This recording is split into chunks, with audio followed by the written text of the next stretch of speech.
Vous êtes-vous déjà demandé qui a vraiment tenté Jésus dans le désert? La plupart d'entre nous ont appris que c'était le diable, tout simplement.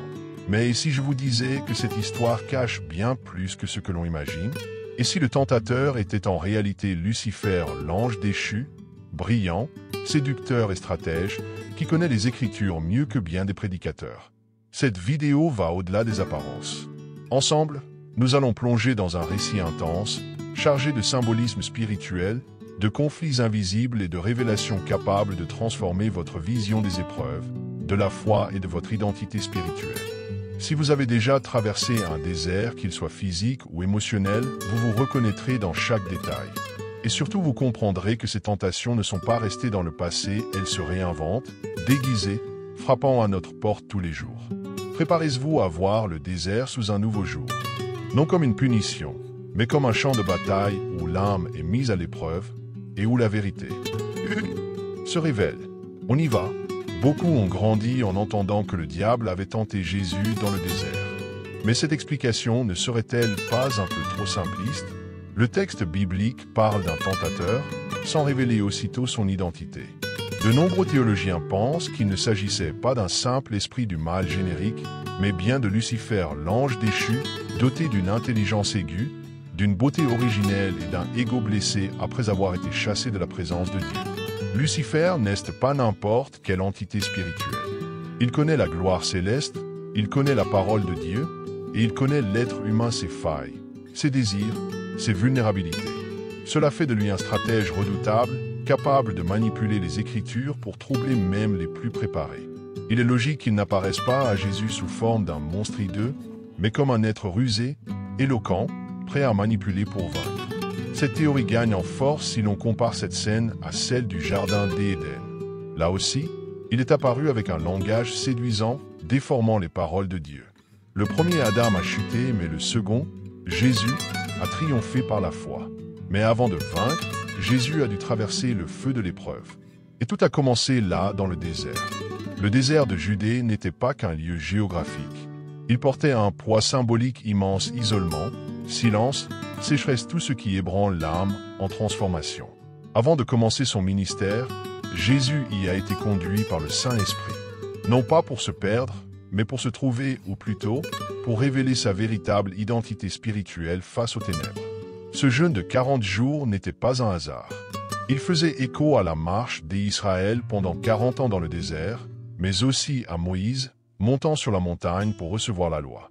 Le désert est ainsi un lieu d'épreuve et de préparation. Ce n'est pas une punition divine, mais un terrain de guerre spirituelle où le tumulte du monde s'efface et la voix de Dieu devient plus claire. Beaucoup redoutent le désert de l'âme, ce moment où tout paraît sec, figé, sans réponse. Mais si, comme Jésus, vous étiez en train d'être préparé pour quelque chose de plus grand, le désert révèle qui nous sommes quand personne ne nous regarde. Il arrache les masques, teste nos intentions, confronte notre orgueil spirituel et nous pousse à dépendre de plus que de la chair. Là, Jésus a été fortifié. Et nous aussi, nous pouvons l'être.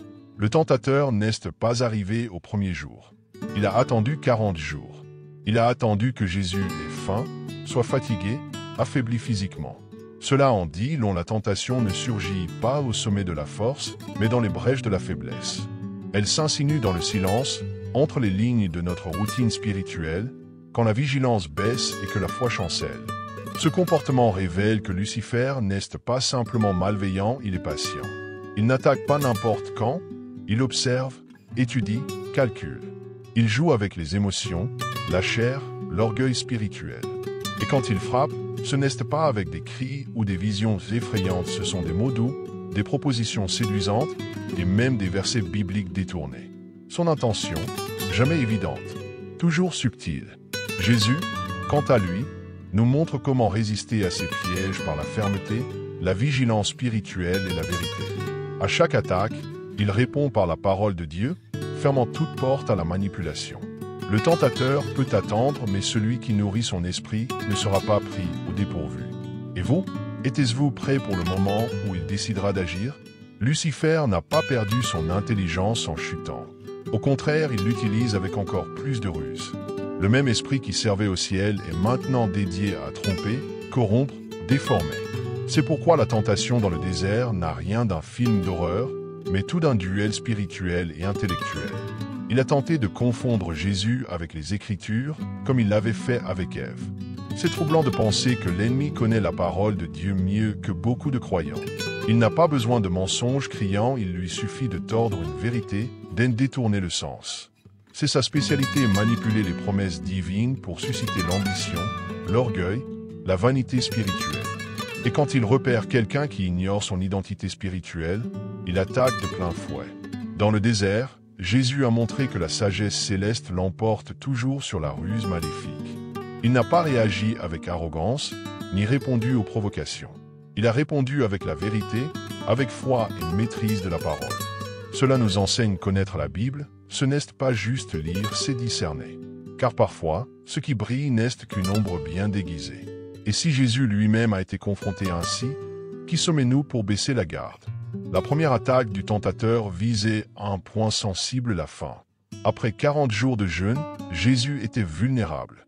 Et c'est là que Lucifer agit, il ne remet pas seulement en question l'estomac de Jésus, mais son identité.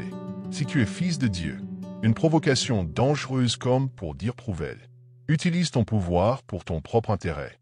Mais cette proposition va plus loin. Elle touche à l'usage de dons spirituels à des fins personnelles.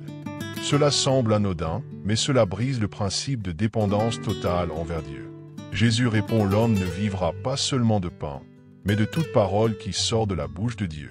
L'âme a besoin de nourriture, parfois plus encore que le corps. Combien de fois utilisons-nous nos talents, notre influence, nos ressources pour tout résoudre à notre manière, sans consulter Dieu? Cette première tentation révèle que, dans le besoin, le désir de tout contrôler devient criant.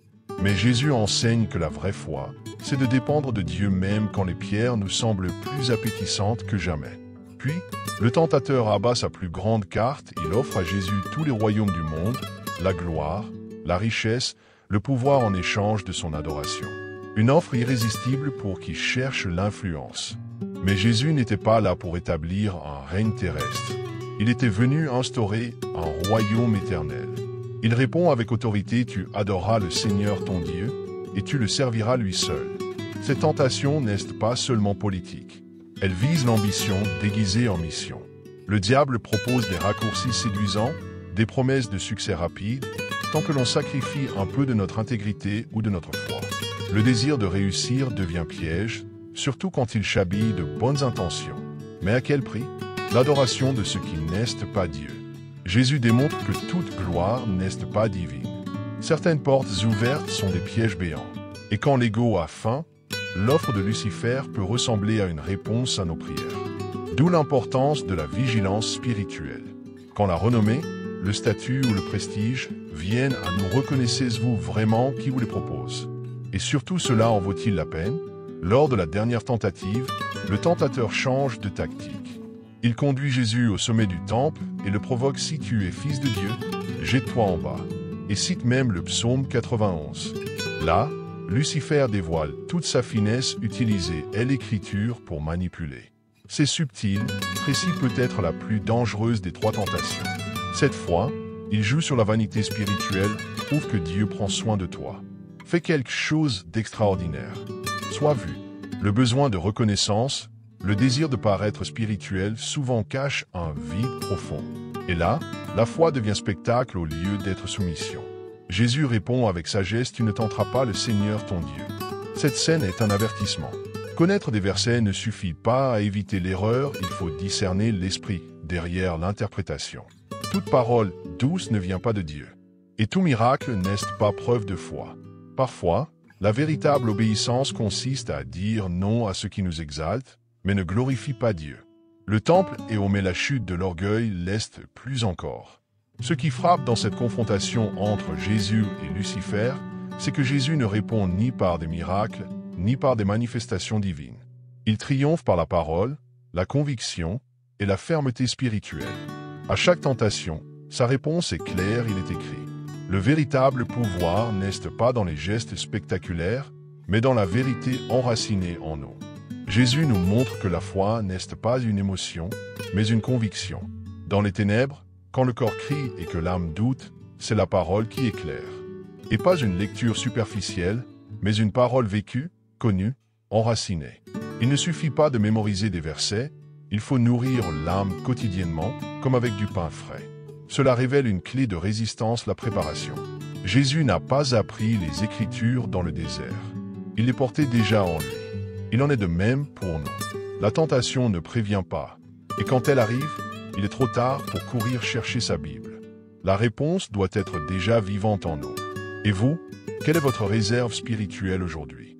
On peut vaincre, mais seuls les préparés résistent.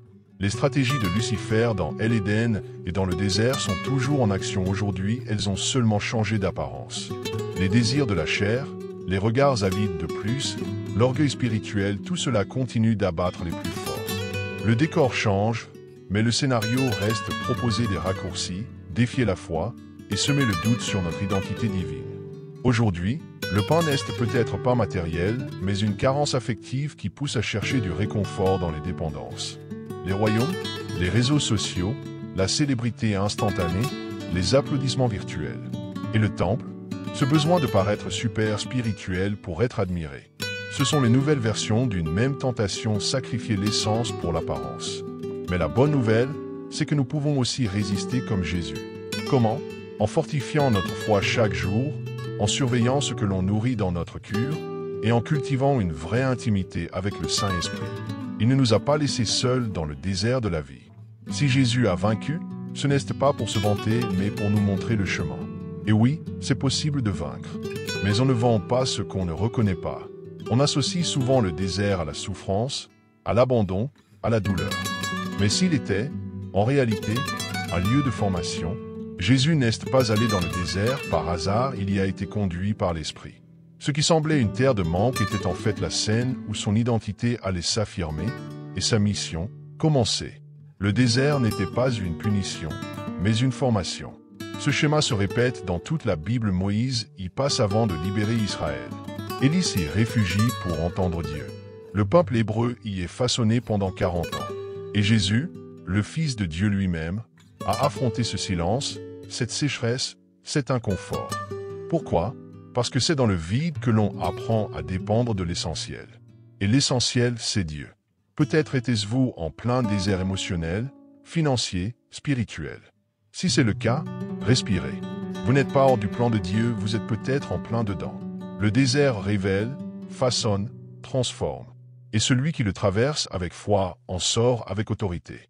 Comme Jésus, vous pouvez sortir de là plus fort, plus conscient, plus près que jamais. Et maintenant que vous connaissez les coulisses spirituelles de la tentation dans le désert, prenez un moment pour réfléchir. Combien de fois avez-vous affronté ce genre de situation sans même vous en rendre compte? Combien d'offres séduisantes, de doutes muets, de sentiments d'abandon ont pu être des pièges déguisés? Le désert que vous traversez aujourd'hui pourrait bien être le lieu où votre foi sera forgée si vous choisissez de résister comme Jésus. Nourrissez-vous davantage votre corps ou votre esprit? Cherchez-vous les réponses dans les raccourcis du monde ou plongez-vous dans la parole qui soutient l'âme? Rappelez-vous, la tentation ne vient pas avec des cornes et un trident, elle vient avec des promesses de solutions faciles, de pouvoir, de gloire, de fausse sécurité. Seuls ceux qui veillent spirituellement peuvent reconnaître le piège. Si ce message vous a touché, abonnez-vous dès maintenant à la chaîne, activez la cloche de notification et partagez cette vidéo avec quelqu'un qui traverse un désert. La route est difficile, oui, mais vous n'avez pas à la parcourir seul. Ici, on avance ensemble, et ensemble on triomphe.